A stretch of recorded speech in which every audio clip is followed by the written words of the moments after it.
Hello विद्यार्थियों, स्वागत करती हूँ आपका प्रिय YouTube channel GK special class में आपका। तो विद्यार्थियों, कल हमने पढ़ा था, कल हम माता देवियां पढ़ रहे थे। उसमें हमारा आ गया था विजय स्तंभ। एक देवी तनोट माता विजय स्तंभ आ गया था। उसमें मतलब चौथा विजय स्तंभ में तनोट राय माता। तो फिर हमने बात ली थी विजय स्तंभ की।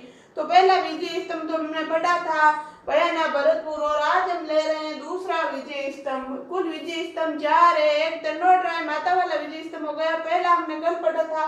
आज हम पढ़ रहे हैं दूसरा और तीसरा विजय स्तंभ। दूसरे विजय स्तंभ कहाँ है? दूसरा विजय स्तंभ मंडोर जोधपुर। मंडोर जोधपुर में दूसरा विजय स्तंभ है। दूसरे विजय स्तंभ के निर्माता कौन है? दूसरे विजय स्तंभ के निर्माता कौन है, मतलब किसने बनाया था? गुर्जर प्रत्यार राजा कुक्कू स्थित राजा कुक्कू है गुर्जर प्रत्यार का, वो दूसरे विजय स्तंभ के निर्माता कार्य है। जानकारी किससे जानकारी मिलती है दूसरे विजय स्तंभ की? गटियाला अभिलेख है, इसमें लिखा हुआ है गरियाला। गरियाला आ जाए या गटियाला आ जाए, एक ही बात है। गटियाला अभिलेख मंडोर से दूसरे विजय स्तंभ की जानकारी मिलती है। प्रसिद्ध, ये किस लिए प्रसिद्ध है, क्यों प्रसिद्ध है? तो गुर्जर प्रत्यारों की राजधानी। एक तो गुर्जर प्रत्यारों की राजधानी है मंडोर में। दूसरा क्या है? गुर्जर प्रत्यारों ने राव चूड़ा को मंडोर देश में दिया था। दूसरा है गुर्जर प्रत्यार राव चूड़ा था, राव चूड़ा को क्या दिया था? मंडोर देश में दिया था, इसलिए यह प्रसिद्ध है।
तो तीसरी प्रसिद्धि की बात है। यहाँ जोधपुर के राठौड़ वंश के शासकों की छत्रियां हैं।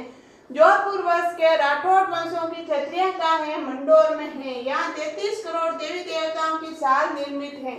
यह प्रश्न बहुत बार एग्जाम में आ जाता है। 33 करोड़ देवी देवताओं की साल, 33 करोड़ देवी देवताओं की साल क्या होती है? एक ऐसे रूम बनाए होते हैं, जोड़ ऐसे जोड़ में रूम, उसमें हर भगवान की मतलब फोटो मिल जाती है, उसे बोलते हैं 33 करोड़ देवी देवताओं की साल। 33 करोड़ देवी देवताओं की साल कहाँ है? मंडोर जोधपुर में। पहले आप इसका स्क्रीनशॉट ले लो मैं साइड में। और कल किसी का मैसेज आया था, हम नोट्स बना रहे हैं तो हमें दिख नहीं रहा है, ऐसे आप घूमते हो तो मैं आपको साइड में होके टाइम दे दूंगी।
तो विद्यार्थियों बात आई थी 33 करोड़ देवी देवताओं की साल कहाँ है। 33 करोड़ देवी देवताओं की साल बंडोर जोधपुर में है।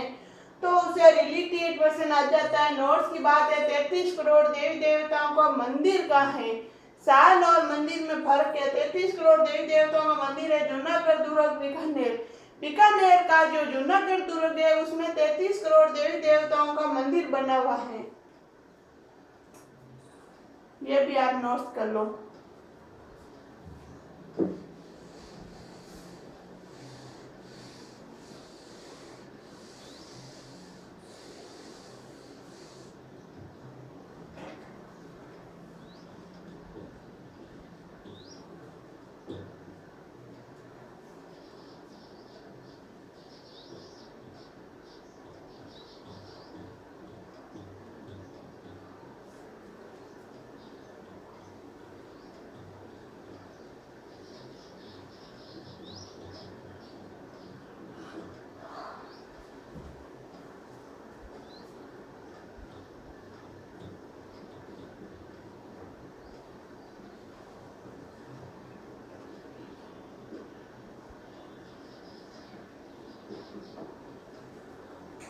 तो विद्यार्थियों अब हम ले रहे हैं राजस्थान का तीसरा विजय स्तंभ। ये विजय स्तंभ मैं बीच में इसलिए ले रही हूँ, मैंने कल भी आपको बताया था हर बात को रिलेट कर पढ़ाना चाहिए। आपने मैंने पहला दिन भी आपको बताया था, जब हमने कला संस्कृति शुरू की तब भी मैंने बोला था हर बात को रिलेट करके पढ़ना चाहिए, ज्यादा याद होता है।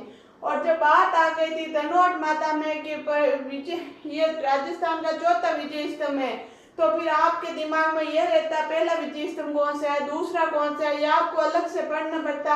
इसलिए मैंने नोट्स की बात साथ में लिखा थी कि पहला विजय स्तंभ वो है बयान भरतपुर वाला, दूसरा विजय स्तंभ वो है, और अब हम ले रहे हैं तीसरा विजय स्तंभ, ताकि आपको एक ही साथ सारे नोट्स एक साथ में मिल जाए, आपको कोई कंफ्यूज ना हो। तो अब हम बढ़ रहे हैं राजस्थान का तीसरा विजय स्तंभ। उसके निर्माता कौन है? महाराणा कुंभा। ये सबसे मोस्ट विजय स्तंभ है, इसमें से परसेंट अधिकतर आ जाता है, इसलिए इसको बड़े ध्यान से पढ़ना।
तो ये विद्यार्थियों ये है राजस्थान का तीसरा विजय स्तंभ। राजस्थान का तीसरे विजय स्तंभ कौन सा है? राजस्थान का तीसरे विजय स्तंभ का निर्माता कौन है? महाराणा कुंभा। राजस्थान के तीसरे विजय स्तंभ का निर्माताकार कौन है? महाराणा कुंभा। तो राजस्थान के तीसरे विजय स्तंभ का निर्माता महाराणा कुंभा है। महाराणा कुंभा के अन्य नाम क्या है? हिंदू सुल्तान, राणो रासो, अभिनव भट्टाचार्य। राजस्थान के तीसरे विजय स्तंभ के निर्माताकार थे महाराणा कुंभा। महाराणा कुंभा का अन्य नाम क्या है? हिंदू सुल्तान, राणो रासो, अभिनव भट्टाचार्य। स्मृति, ये किसकी स्मृति यानी किसकी याद में बनाया गया? सारंगपुर युद्ध। सारंगपुर का युद्ध कब हुआ था? 1437। सारंगपुर का युद्ध कब हुआ था? 1437। 1437 में सारंगपुर का युद्ध हुआ था। उसकी याद में या उसकी स्मृति में कुंभा पैलेस महमूद खिलजी, कुंभा और महमूद खिलजी के बीच सारंगपुर का युद्ध हुआ था। उसकी स्मृति में विजय स्तंभ बनाया गया था। निमित्त, ये किसको निमित्त है? भगवान विष्णु को। तीसरा विजय स्तंभ भगवान विष्णु के निमित्त है। तो इसका अन्य नाम क्या है? मतलब विजय स्तंभ का अन्य नाम क्या है? विजय स्तंभ का अन्य नाम है विष्णु ध्वज, विक्ट्री टावर, जय स्तंभ, कीर्ति स्तंभ, हिंदू देवी देवताओं की मूर्तियों का अजायब घर। विजय स्तंभ का अन्य नाम क्या क्या है? विजय स्तंभ का अन्य नाम है विष्णु ध्वज, जय स्तंभ, विक्ट्री टावर, कीर्ति स्तंभ, हिंदू देवी देवताओं की मूर्तियों का अजायब घर। तो इसके डिजाइनर यानी वास्तुकार कौन थे? या तो डिजाइनर बोलो या वास्तुकार। तीसरे विजय स्तंभ के डिजाइनर या वास्तुकार कौन थे? तो जेता, नापा, पोमा, पूंजा। जेता तथा कारीगर और नापा, पोमा, पूंजा थे वो पेश कार्य से मान लो। जेता, नापा, पोमा, पूंजा ये थे इसके वास्तुकार या डिजाइनर। तो मंजिल कितना है? तीसरा विजय स्तंभ कितने मंजिल है? तीसरा विजय स्तंभ 9 मंजिला था। तीसरा विजय स्तंभ 9 मंजिला था। 9वीं मंजिल पर नाम था अल्लाह।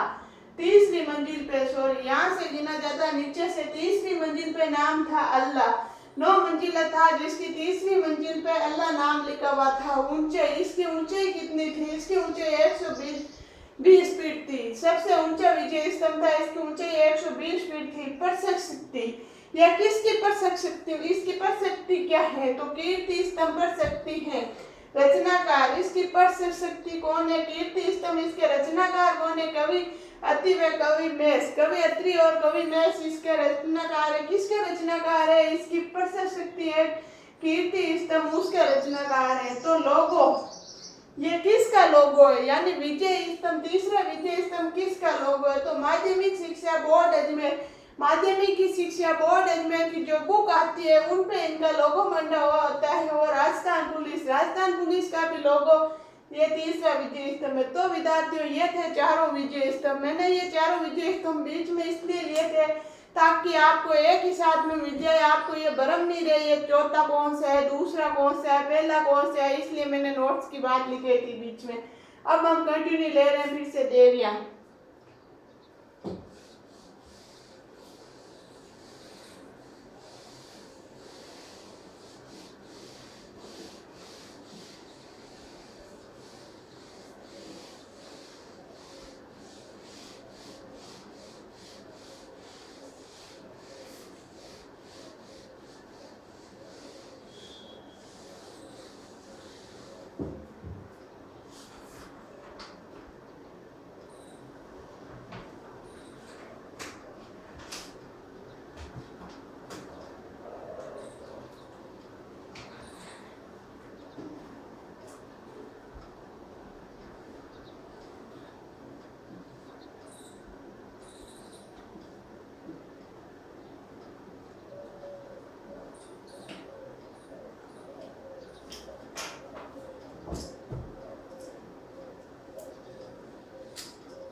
विद्यार्थियों पिछले क्लास में हमने पीछे पढ़ी थी तनोट माता। तनोट माता के बाद में हमने पढ़े थे चारों विजय स्तंभ और अब हम ले रहे हैं हिंगलाज माता। आज हम फिर से एक देवी ले रहे हैं, उनका नाम क्या है? हिंगलाज माता। हिंगलाज माता का अन्य नाम क्या है? हिंगलाज माता का अन्य नाम है चागली माई। चागली माई यानी चर्म रोगों की देवी। चर्म रोगों, जो चमड़ी में रोग हो जाता है, उसकी देवी कौन सी होती है? हिंगलाज माता होते हैं। हिंगलाज, चमड़ी का इलाज, हिंगलाज माता। मुख्य मंदिर कहाँ है? बलूचिस्तान पाकिस्तान। बलूचिस्तान पाकिस्तान, बलूचिस्तान यानी बलूचिस्तान नाम में जगह है पाकिस्तान में, वहाँ हिंगलाज माता का मुख्य मंदिर है।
हिंगलाज माता का मंदिर राजस्थान में कहाँ है? विद्यार्थियों, हिंगलाज माता का मंदिर राजस्थान में कहाँ है? राजस्थान में मुख्य मंदिर कहाँ है? लोधरवा जैसलमेर। लोधरवा जैसलमेर में हिंगलाज माता का मुख्य मंदिर राजस्थान में है। तो मूर्ति किसकी मूर्ति है? उस मंदिर में मूर्ति किसकी है? हिंगलाज रंग की मूर्ति हिंगलाज रंग की है। तो पूजा कौन करते हैं? हिंगलाज माता के मंदिर की पूजा कौन करते हैं? ये प्रश्न आ जाता है कई बार एग्जाम में। हिंगलाज माता के मंदिर की पूजा कौन करते हैं? हिंगलाज माता के मंदिर की पूजा चांगला मुसलमानों की ब्रह्मचारिणी कन्या, मतलब शादीशुदा कन्या ने जो ब्रह्म लिए हुए ब्रह्मचारिणी कन्या है चांगल मुसलमानों की, वो हिंगलाज माता की पूजा करती है।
तो विद्यार्थियों यात्रा, हिंगलाज माता के जो यात्रा होती है वो क्या कहलाती है, किसके द्वारा होती है, क्या कहलाती है।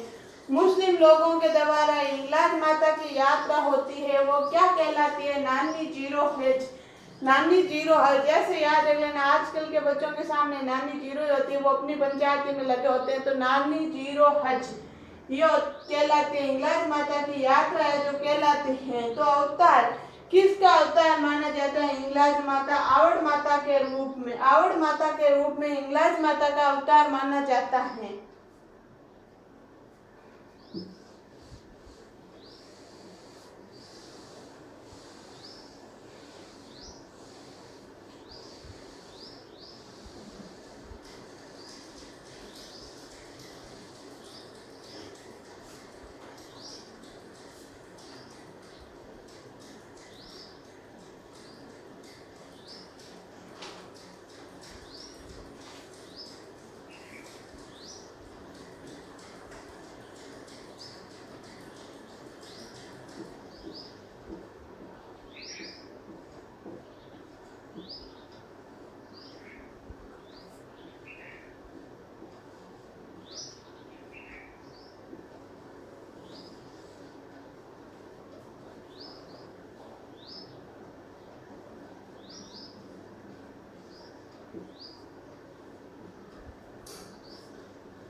तो विद्यार्थियों अब हम ले रहे हैं धौलागढ़ देवी। अब हम विद्यार्थियों कौन सी देवी ले रहे हैं, हम ले रहे हैं धौलागढ़ देवी।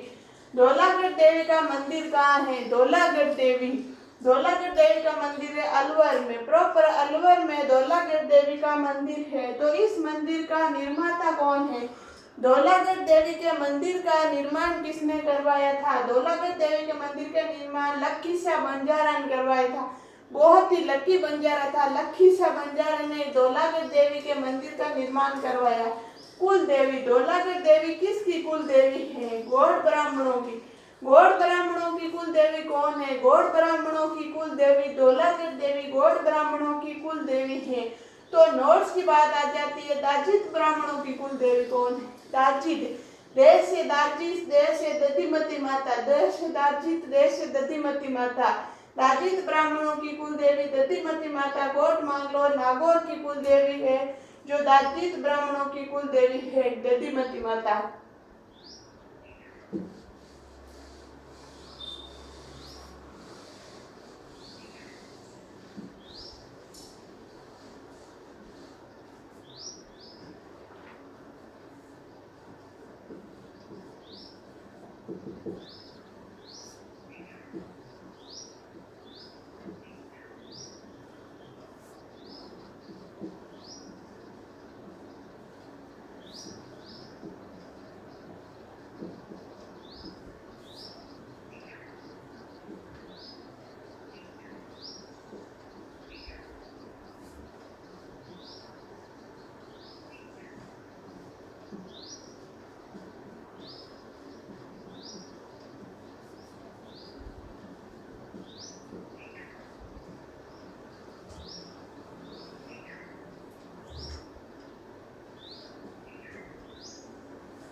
आती है नोट्स की बात। नोट्स की बात ये है कि पिच्छू नामक बंजारा ने राणा लाखा के काल में उदयपुर में पिछोला झील बनवाई थी।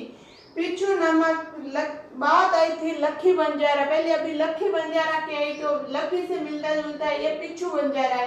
पिच्छू नामक बंजारा ने राणा लाखा के काल में उदयपुर में पिछोला झील बनवाई थी। पिछोला झील का निर्माण किसने करवाया था? पिछोला झील का निर्माण पिच्छू नामक बंजारे ने करवाया था।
अब हम पढ़ेंगे विद्यार्थियों बढ़ली माता। अब हम विद्यार्थियों ले रहे हैं बढ़ली माता। बढ़ली माता का मंदिर कहाँ है? बढ़ली माता का मंदिर है आकोड़ा गांव चित्तौड़गढ़ में। आकोड़ा गांव चित्तौड़गढ़ में बढ़ली माता का मंदिर है। नदी, बढ़ली माता के नदी कौन सी है? नदी मतलब वहां से कौन सी नदी गुजरती है? आकोड़ा गांव चित्तौड़, बेड़च और आयड़। बेड़च और आयड़ एक ही नदी का नाम है। जब मैं आपको नदियां पढ़ाऊंगी तो मैं आपको कैसे पढ़ाऊंगी कि इसका नाम बेड़च कैसे है, आयड़ कैसे है, कहाँ तक बेड़च है, कहाँ जाके आयड़ पड़ा, कहाँ आयड़ था, कहाँ बेड़च पड़ा, ये सारी बात नदियों में समझूंगी जब हम ज्योग्राफी पढ़ेंगे। फिर चढ़ा हुआ, चढ़ा हुआ किसका चढ़ता है? कब वह किसका चढ़ता है? बढ़ली माता के। तो बढ़ली माता के चढ़ा हुआ चढ़ता है मन्नत पूरी होने पर। बढ़ली माता के चढ़ा हुआ मन्नत पूरी होने पर चढ़ता है। किसका चढ़ता है? त्रिशूल का। बढ़ली माता के जब हमारी कोई मन्नत होती है और वो पूरी हो जाती है तो त्रिशूल का चढ़ा हुआ चढ़ता है। तो इसकी विशेषता, बढ़ली माता के मंदिर की विशेषता क्या है? इसकी विशेषता कल परसों आपने मैंने नोट्स में आपको लिखी थी। इस मंदिर में परिसर में 2 दीवारें बनी हुई है जिसमें बच्चे को निकालने पर ऐसा आदि बीमारियां ठीक हो जाती है। इस मंदिर में 2 दीवारें बनी होती है जिसके अंदर से बच्चों को निकालने पर उनकी सारी ऐसा आदि बीमारियां ठीक हो जाती है। ये इस मंदिर की विशेषता है। तो ये हो गई बढ़ली माता। तो विद्यार्थियों आज के लिए इतना ही, बाकी पढ़ेंगे हम अगली क्लास में। मेरी क्लास अगर आपको अच्छी लगी है तो लाइक करना, शेयर करना और सब्सक्राइब करना बिल्कुल नहीं भूलना। और अगर आपको कोई डाउट हो तो बीच में कमेंट जरूर करना, मैं आपका सारा डाउट क्लियर करूंगी। और आगे से आगे शेयर करना है ताकि जिन बच्चों को नीड है जीके पढ़ने की उनको फायदा हो। और आपको पता है सेकंड ग्रेड की भर्ती निरस्त हो गई, पहला पेपर जीके का, तो ये जीके की क्लास है, उनके लिए भी काम आएगी। धन्यवाद।